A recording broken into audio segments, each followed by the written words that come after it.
Hi friends, welcome back to my YouTube channel P V Gowda Kannada blogs. ಎಲ್ಲರೂ ಹೇಗಿದ್ದೀರಾ? Hope ಎಲ್ಲರೂ ಚೆನ್ನಾಗಿದ್ದೀರಾ ಅಂತ. ನಾನು ಕೂಡ ಸೂಪರ್ ಆಗಿದ್ದೀನಿ.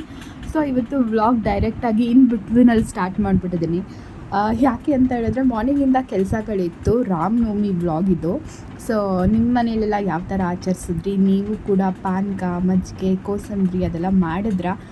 ಚೆನ್ನಾಗಿತ್ತ ಟೇಸ್ಟು? ಬಟ್ ಈ ಸೀಸನ್ಗೆ ಸಖತ್ತಾಗಿ ಅವಾಗಿಂದ ಅಂದರೆ ಹಿರಿಯರು ಮಾಡೋ ಪ್ರತಿಯೊಂದು ಹಬ್ಬಕ್ಕೂ ತುಂಬಾ ಅರ್ಥಪೂರ್ವ ಇರುತ್ತೆ, ಅರ್ಥಕರವಾಗಿರುತ್ತೆ ಅನ್ನೋದಕ್ಕೆ ಇದೇ ಕಾರಣ. ಈ ಸೀಸನ್, ಈ ಬಿಸಿಲು ಕಾಲದಲ್ಲಿ ಇದೆಲ್ಲ ಎಷ್ಟು ಮುಖ್ಯ ಹೈಡ್ರೇಟ್ ಆಗಿರೋಕ್ಕೆ ಮನುಷ್ಯನಿಗೆ ಅಂತ ಹೇಳಿ ಈ ಹಬ್ಬನ ಮಾಡಿದ್ದಾರೆ ಅಂತ ಅನಿಸುತ್ತೆ.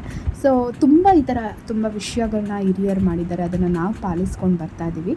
ಸೊ ಅದೇ ರೀತಿ ರಾಮನವಮಿ ಕೂಡ ತುಂಬ ಸ್ಪೆಷಲಾಗಿ ಆಚರಿಸೋದು. ಸೊ ಅಂದರೆ ತುಂಬ ಗ್ರ್ಯಾಂಡಾಗಿ ಅಂತ ಅಲ್ಲ, ಬಟ್ ತೊಗೊಳ್ಳೋ ಫುಡ್ಡಲ್ಲಿ ಎಷ್ಟು ಅಂದರೆ ಗ್ಯಾಸ್ ಇಲ್ದಿರೆ ಕುಕ್ ಮಾಡ್ಬೋದು ಇದನ್ನೆಲ್ಲ. ಮತ್ತು ಒಂದು ದಿವಸ ನಾವು ಹೈಡ್ರೇಟಾಗಿರೋಕ್ಕೋಸ್ಕರ ಆ ಸೀಸನಲ್ಲಿ ಈ ಥರ ಒಂದು ಪಾನಕ, ಕೋಸಂಬರಿ, ಮಜ್ಜಿಗೆ ಇದೆಲ್ಲ ತಂಪಿನ ಪದಾರ್ಥ ಅಲ್ವಾ, ಮೈಗೆ ತುಂಬ ಒಳ್ಳೆಯದು.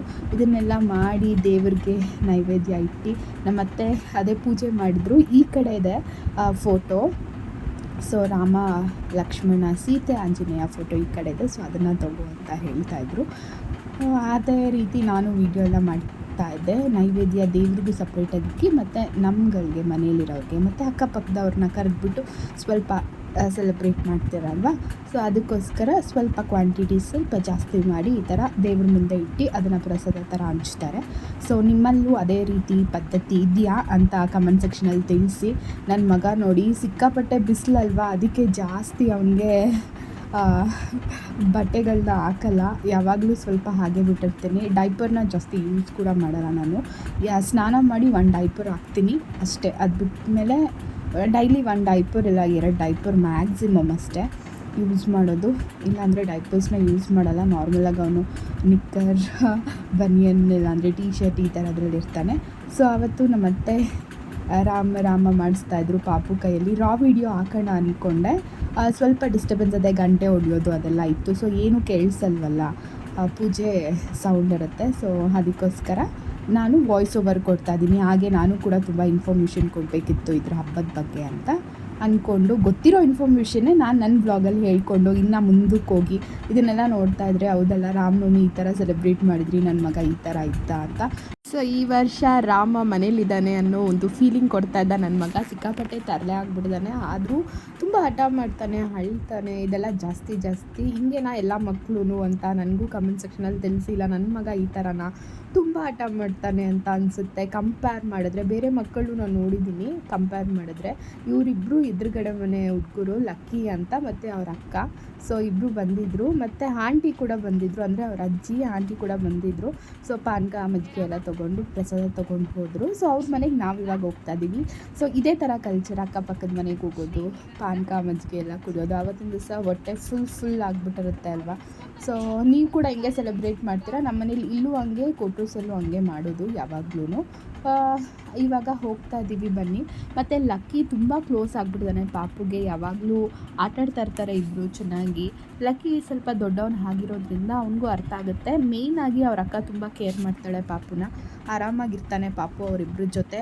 ಸೊ ಅಂದರೆ ಅರ್ಥ ಮಾಡ್ಕೊಂಡಿದ್ದಾರೆ, ಎಲ್ಲ ಚೆನ್ನಾಗಿ ಆಟ ಆಡಿಕೊಂಡು ಹೊಂದ್ಕೊಂಡು ಚೆನ್ನಾಗಿರುತ್ತಲ್ವ ಅಕ್ಕಪಕ್ಕದ ಮನೇಲಿ ಈ ಥರ ಎಲ್ಲ ಇದ್ದರೆ ಅಂತ. ಮತ್ತು ಇನ್ನೂ ಒಂದು ಏನಂತ ಹೇಳಿದ್ರೆ, ನಮ್ಮ ಮನೇಲಿ ಈ ಥರ ಪದ್ಧತಿ ಅಂತ ಹೇಳ್ತೀವಲ್ವ.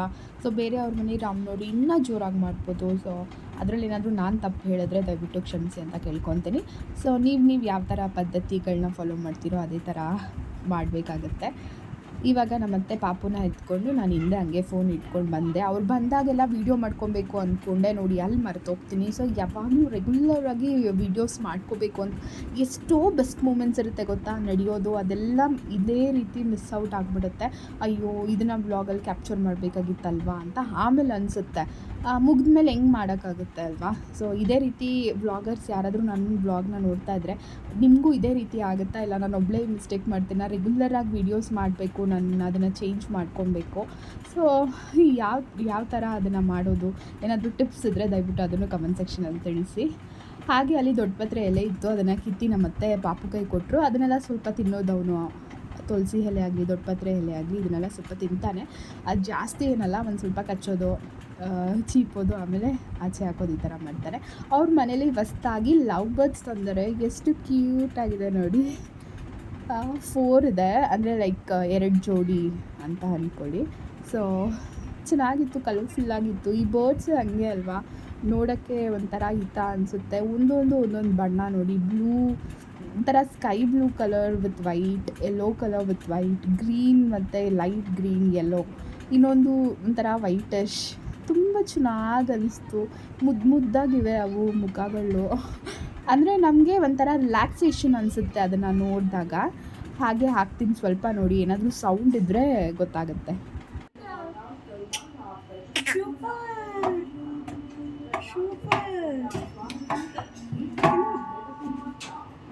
ಫೋಕಸ್ಸೇ ಆಗ್ತಾ ಇಲ್ಲ. ಇಲ್ಲಿ ಸ್ವಲ್ಪ ಹೊತ್ತು ನಿಂತ್ಕೊಂಡು ಪಕ್ಷಿಗಳನ್ನ ನೋಡಿಕೊಂಡು ಎಂಜಾಯ್ ಮಾಡಿ ನಂತರ ಒಳಗಡೆ ಬಂದ್ರಿ. ಬಾಗಿಲು ಎದುರುಗಡೆನೇ ದೇವ್ರ ಮನೆ ಇದೆ. ತುಂಬ ಚೆನ್ನಾಗಿ ಪೂಜೆ ಮಾಡಿದರು, ಚೆನ್ನಾಗಿ ಅನಿಸ್ತು ಎಲ್ಲ. ಅದೇ ಹಬ್ಬದ ದಿವಸ ಒಂಥರ ಸ್ಪೆಷಲ್ ಅನಿಸುತ್ತೆ ಅಲ್ಲ. ರೆಗ್ಯುಲರಾಗಿರುತ್ತೆ ಎಲ್ಲ ದೇವ್ರ ಮನೆ ಪೂಜೆ ಮಾಡ್ತೀವಿ, ಬಟ್ ಹಬ್ಬದ ದಿವಸ ಅದು ಏನೋ ಒಂಥರ ಕಳೆ ಬಂದುಬಿಡುತ್ತೆ ದೇವ್ರ ಮನೆಗಳಲ್ಲಿ. ನನಗೇನೋ ತುಂಬ ಅಟ್ರಾಕ್ಟಿವ್ ಅನಿಸ್ತು, ಅದಕ್ಕೆ ಒಂದು ವಿಡಿಯೋ ಗ್ಲಿಮ್ಸ್ ಇರಲಿ ಅಂತ ಅದನ್ನು ಕ್ಯಾಪ್ಚರ್ ಮಾಡಿಕೊಂಡೆ. ನನಗೆ ಎಲ್ಲೋದ್ರೂ ಅದೇನೋ ಗೊತ್ತಿಲ್ಲ, ದೇವ್ರ ಮನೆಗಳು ಒಂಥರ ವಿಶೇಷವಾಗಿ ಕಾಣಿಸುತ್ತೆ. ನಿಮ್ಗಳಿಗೂ ಹಾಗೇನಾ? ನನಗೆ ಮಾತ್ರ ದೇವ್ರ ಮನೆ ಏನೋ ಒಂಥರ ಡಿಫ್ರೆಂಟಾಗಿ ಮಾಡಿದ್ದಾರಲ್ಲ ಇವರು ಅಂತ ಫೀಲ್ ಕೊಡುತ್ತೆ.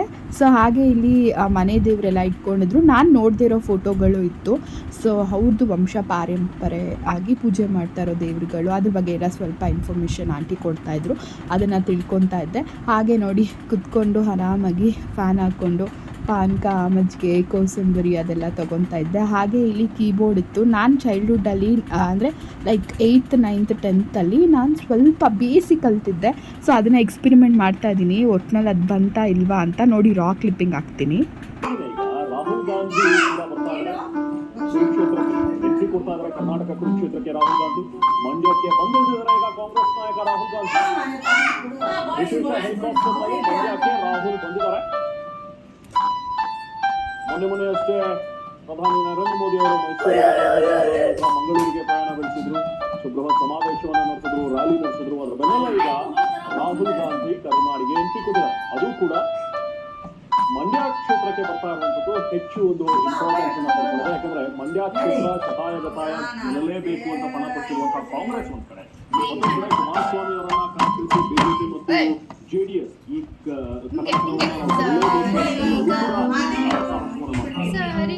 ನೋಡಿ ಆಗಲೇ ಬಂದ ತಲಾರಿಟ್ಟೆ.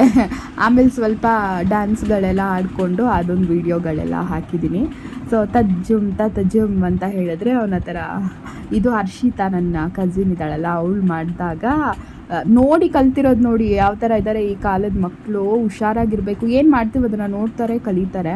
ಅಷ್ಟೊಂದು ಇಂಟೆಲಿಜೆಂಟಾ ಇಲ್ಲ ಇವಾಗ ಬರೋ ಮಕ್ಕಳೇ ಹಂಗೇನಾ? ಯಾಕಂದರೆ ಎಲ್ಲ ಮಕ್ಕಳು ಅದೇ ರೀತಿ ಇದ್ದಾರೆ. ನೆಕ್ಸ್ಟು ನಾನು ಅಲ್ಲಿಂದ ಎಲ್ಲ ಮುಗಿಸ್ಕೊಂಡು ಸಂಜೆ 7 ಗಂಟೆ 7:30 ಆಗಿತ್ತು, ಅಮ್ಮ ಮನೆಗೆ ಬಂದಿದ್ದೆ. ಸೊ ಮನೆ ಹತ್ರ ಒಬ್ರದ್ದು ಫಂಕ್ಷನ್ ಇತ್ತು, ಸೊ ಅಲ್ಲಿ ಅಟೆಂಡ್ ಮಾಡಬೇಕಾಗಿತ್ತು. ಅವ್ರು ಬಂದುಬಿಟ್ಟು ಫಸ್ಟ್ ನಮ್ಮ ಮನೆ ಪಕ್ಕನೇ ಇದ್ದಿದ್ದು, ಇವಾಗ ಮನೆ ಖಾಲಿ ಮಾಡ್ಕೊಂಡು ಹೋಗಿದ್ದಾರೆ. ಅಂಕಲ್ ಆಂಟಿ ಇಬ್ಬರು ಇನ್ವೈಟ್ ಮಾಡಿದರು, ಪಾಪುನ ಕೂಡ ಕರ್ಕೊಂಬನ್ನಿ, ನನ್ನ ಕರ್ಕೊಂಬನ್ನಿ ಅಂತ ಅಮ್ಮ ಹತ್ರ ಎಲ್ಲ ಹೇಳಿ ಇನ್ವಿಟೇಷನ್ ಎಲ್ಲ ಕೊಟ್ಬಿಟ್ಟು ಹೋಗಿದ್ರು. ಸೊ ಅದಕ್ಕೋಸ್ಕರ ಬಂದುಬಿಟ್ಟು 1 hour ತಾನೇ, ಜಸ್ಟ್ ಮನೆ ಹತ್ರನೇ ಇದ್ದಿದ್ದು ಚರ್ಚು, ಅವ್ರು ಕ್ರಿಸ್ಟಿಯನ್ಸು. ಸೊ ಅಲ್ಲಿ ಬಂದು ಒಂದು ಸ್ವಲ್ಪ ಮಮ್ಮಿನ ಕರ್ಕೊಂಡೋಗಿ ಡ್ರಾಪ್ ಮಾಡಿ ನಾನು ಟೈಮ್ ಸ್ಪೆಂಡ್ ಮಾಡಿ ವಿಶ್ ಎಲ್ಲ ಮಾಡಿಬಿಟ್ಟು ಬಂದೆ. ಸೊ ಆ ಕ್ಲಿಪ್ಪಿಂಗ್ ಕೂಡ ಸ್ವಲ್ಪ ರಾ ವೀಡಿಯೋ ಹಾಕ್ತೀನಿ ನೋಡಿ. ನಾನು ತುಂಬ ವೀಡಿಯೋ ಮಾಡ್ಕೊಳಕ್ಕೆ ಹೋಗಿಲ್ಲ, ಬಟ್ ಆದಷ್ಟು ವೀಡಿಯೋ ಮಾಡ್ಕೊಂಡಿದ್ದೀನಿ. ಫುಡ್ ಮಾತ್ರ ಸಿಕ್ಕಾಪಟ್ಟೆ ಸಕ್ಕತ್ತಾಗಿತ್ತು. ಫುಡ್ದು ಯಾವುದು ನಾನು ಮಾಡ್ಕೊಂಡಿಲ್ಲ ವೀಡಿಯೋದಲ್ಲಿ. ವೆಜ್ಜು ಮಾಡಿಸಿದ್ರು, ನಾನ್ ವೆಜ್ಜು ಮಾಡಿಸಿದ್ರು. ಸೊ ವೆಜ್ಜಲ್ಲಿ ಗೀ ರೈಸ್ ಆಗಲಿ, ಮತ್ತು ಮಂಚೂರಿ ಆಗಲಿ, ರೈಸ್, ರಸಮ್, ತುಂಬ ವೆರೈಟೀಸ್ ಮಾಡಿಸಿದ್ರು. ಸಿಕ್ಕಾಪಟ್ಟೆ ಸಕ್ಕತ್ತಾಗಿತ್ತು. ನಾನಂತೂ ಚೆನ್ನಾಗಿ ಎಂಜಾಯ್ ಮಾಡಿದೆ. ಪಾಪು ಕೂಡ ಪೂರಿ ಎಲ್ಲ ತಿಂದ, ಅವನಿಗೂ ಕೂಡ ಟೇಸ್ಟ್ ಎಲ್ಲ ಇಷ್ಟ ಆಗಿದೆ.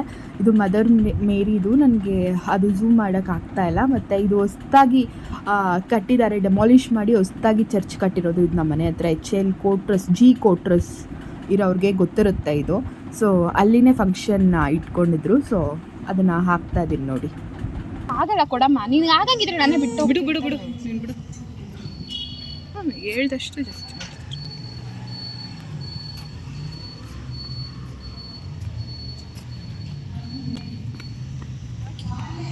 ಆಗುತ್ತಾ? ಹುಷಾರು, ಇಲ್ಲಿ ಇಳಿಯೋದು.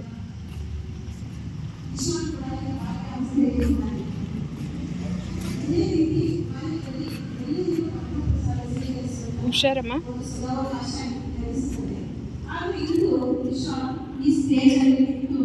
ಇಷ್ಟು ಒಳ್ಳೆಯ ಸಂಭ್ರಮದಲ್ಲಿ ಅವನ ಈ ಒಂದು ಸಂಭ್ರಮದ ದಿನವನ್ನು ಆಚರಿಸಿಕೊಳ್ತಾನೆ. ಆದರೆ ನಾವೆಲ್ಲ ಸಂಭ್ರಮಿಸಬೇಕಾದ್ರೆ ನಮಗೆ ಈ ರೀತಿಯ ಸಂಭ್ರಮ ಇರಲಿಲ್ಲ ಅಲ್ವಾ? ಈಗ ವರ್ಷದ ಬರ್ತಡೇ ಆಗಿದ್ದ ಇನ್ನೊಂದು ವರ್ಷದ ಬರ್ತಡೇಗೆ ರೆಡಿ ಆಗ್ತಾರೆ. ಈ ರೀತಿಯ ಕೇಕ್ ಬೇಕು ನನಗೆ, ಈ ರೀತಿ ಮಾಡಬೇಕು, ಈ ರೀತಿ ಬಟ್ಟೆ ಬೇಕು, ಎಲ್ಲ ಬೇಡಿಕೆಗಳನ್ನ ಮಕ್ಕಳು ಇಡ್ತಾರೆ. ಅದಕ್ಕೆ ತಂದೆ ತಾಯಿಗಳು ಅದೇ ರೀತಿ ಅವರ ಮಕ್ಕಳಿಗೆ ಇಳಿದ ಹಾಗೆ ಕೇಳ್ತಾರೆ. ಆದರೆ ನಾವೆಲ್ಲ ಚಿಕ್ಕವರಿರುವಾಗ ನಮಗೆ ಬರ್ತಡೇ ಗೊತ್ತಿಲ್ಲ. Mine, that is what boy asked Susan this. Because mine born ಕೆಲ ಕುಕ್ಕಡ ಮಸನ ಅಂತ ಹೇಳಿ ನಾವು ಸಂತೋಷ ಪಡ್ತಾ ಇದ್ವಿ. ಆ ದಿನಗಳೇ ಬೇರೆ. ಇಂದು 1-2 ಮಕ್ಕಳು. ಆದ್ರಿಂದ ಮಕ್ಕಳಿಗೆ ಸುಖದಲ್ಲಿ ಬೆಳೆಸಬೇಕು ಅನ್ನೋದು ನಮ್ಮ ಆಸೆ. ನಾವು ಕಷ್ಟಪಟ್ಟಂತೆ ನಮ್ಮ ಮಕ್ಕಳು ಆಗಬಾರ್ದು ಅನ್ನೋದು ಎಲ್ಲರ ಆಸೆ. ಆದರೆ ಮಕ್ಕಳನ್ನ ಈ ರೀತಿ ಬೆಳೆಸುವುದು ಅಷ್ಟೇನು ಸರಿಯಲ್ಲ ಅನ್ಸುತ್ತೆ. ಎಲ್ಲ ಮಕ್ಕಳಿಗೂ ನಮ್ಮ ಕಷ್ಟಗಳು ಗೊತ್ತಾಗಬೇಕು. ಹಣ ಎಲ್ಲಿಂದ ಬರುತ್ತೆ, ಹೇಗೆ ಕಷ್ಟಪಡಬೇಕು ಅನ್ನೋದು ಗೊತ್ತಾಗಬೇಕು. ಅವರಿಗೆ ಕಷ್ಟದಲ್ಲಿ ನಾವು ಅವರು ಏನಾದರೂ ಸೋಲು ಬಂದಾಗ ಅವರು ಎದೆಗುಂಬಾರ್ದು. ಶಕ್ತಿಯನ್ನ ಆ ಹಂಡೆ ಮೇಲೆ ಇಟ್ಟ ಅವ್ನು ಸ್ನಾನ ಮುಗಿತು. ಆಮೇಲೆ ಅವನಿಗೆ ಗೊತ್ತಾಯ್ತು, ನನ್ನ ಚಡ್ಡಿ ಬೆಂಕಿ ಹತ್ತಿದೆ ಅಂತ. ಅವನು ಹಾಗೇನೇ ಹೊರಗಡೆ ಇಟ್ಕೊಂಡು ಅಕ್ಕ ನನ್ನ ಚಡ್ಡಿ ನೋಡಿಲಿ ಅಂತ ತೋರಿಸ್ತಾ ಬಂದ. ಆಗ ನನಗೆ ಇಲ್ಲದ ಕೋಪ. ಕಷ್ಟಪಟ್ಟು ದುಡಿದಂತಹ ನದಿಯಿಂದ ಕೊಡಿಸಿದಂತಹ ಚಡ್ಡಿಯನ್ನ ಬೆಂಕಿ ಹಚ್ಕೊಂಡು ಬಂದೆ ಅಂತ ಸರಿ ನಾನು ಬಿದ್ದೆ. ಅವನಿಗೆ ನನ್ನ ಪೆಟ್ಟು ತುಂಬ ತಿಂದಿದ್ದಾರೆ. ಈ ನಮ್ಮ ಮಗನನ್ನು ನಿಮ್ಮ ಕರೆಗಳಿಗೆ ಸಮರ್ಪಿಸಿ ಪ್ರಾರ್ಥಿಸುವಾಗ ಈತನನ್ನು ಜ್ಞಾನದಲ್ಲೂ ಬೆಳಕಿನಲ್ಲೂ ಪ್ರವರ್ತಿಸುವಂತೆ ಈತನಿಗೆ ಕರುಣಿಸಿರಿ. ಸರ್ವಶಕ್ತ ದೇವರಾದ ಪಿತ, ಸುತ ಮತ್ತು ಪವಿತ್ರ ಆತ್ಮರು ನಮ್ಮೆಲ್ಲರನ್ನು ಆಶೀರ್ವದಿಸಲಿ. ಆಮೆನ್. एक पद संतोष देवीसन जौना चोरी बेसवाली विनती करता हूं. दया करो.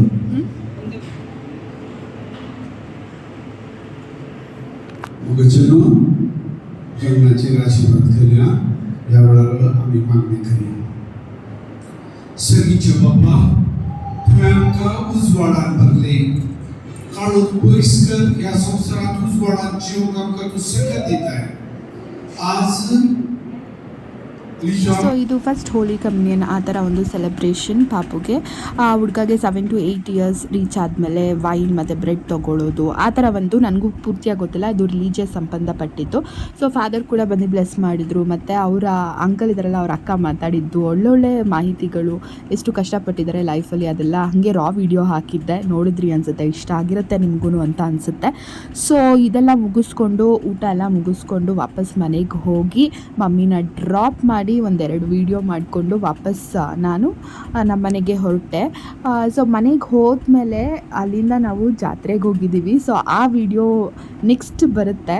So keep watching and please subscribe to my YouTube channel. ಯಾಕೆಂತ ಹೇಳಿದ್ರೆ ನೀವು ನೋಡ್ತಾ ಇದ್ದೀರಾ ವಿಡಿಯೋ, ಇಲ್ಲ ಅಂತ ಹೇಳ್ತಾ ಇಲ್ಲ, ಬಟ್ ದಯವಿಟ್ಟು ಸಬ್ಸ್ಕ್ರೈಬ್ ಮಾಡಿಕೊಂಡು ನೋಡಿ, ಕಂಪ್ಲೀಟಾಗಿ ನೋಡಿ, ಅರ್ಧಂಬರ್ಧ ನೋಡಿ ಏನೇನೋ ಜಡ್ಜ್ ಮಾಡೋಕ್ಕೆ ಹೋಗಬೇಡಿ. ಸೊ ಪ್ಲೀಸ್ ಕಂಪ್ಲೀಟಾಗಿ ವಿಡಿಯೋಸ್ನ ನೋಡಿ ಎಂಜಾಯ್ ಮಾಡಿ ಅಂತ ಹೇಳೋಕ್ಕೆ ಇಷ್ಟಪಡ್ತೀನಿ. ಸೊ ಮಮ್ಮಿ ಸ್ಯಾರಿಯಲ್ಲಿ ಚೆನ್ನಾಗಿ ಕಾಣ್ತಿದ್ದಾರೆ ಅಲ್ಲ, ತುಂಬ ಲಾಂಗ್ ಗ್ಯಾಪಲ್ಲಿ ನಾನು ಮಮ್ಮಿನ ಸ್ಯಾರಿಗಳಲ್ಲಿ ನೋಡ್ತಾ ಇದ್ದೀನಿ. ಇವತ್ತಿನ ವ್ಲಾಗ್ ಇಷ್ಟ ಆಗಿರುತ್ತೆ. ಬರೋ ಅಪ್ಕಮಿಂಗ್ ವ್ಲಾಗ್ ಕೂಡ ತುಂಬ ಇಂಟ್ರೆಸ್ಟಿಂಗ್ ಆಗಿರುತ್ತೆ. ಸೊ ತಿರ್ಗಾ ಹೇಳ್ತಾ ಇದ್ದೀನಿ, ಸಬ್ಸ್ಕ್ರೈಬ್ ಮಾಡ್ಕೊಳ್ಳಿ. ಥ್ಯಾಂಕ್ ಯು, ಬಾಯ್. ಸಿಗೋಣ ನೆಕ್ಸ್ಟ್ ವಿಡಿಯೋದಲ್ಲಿ.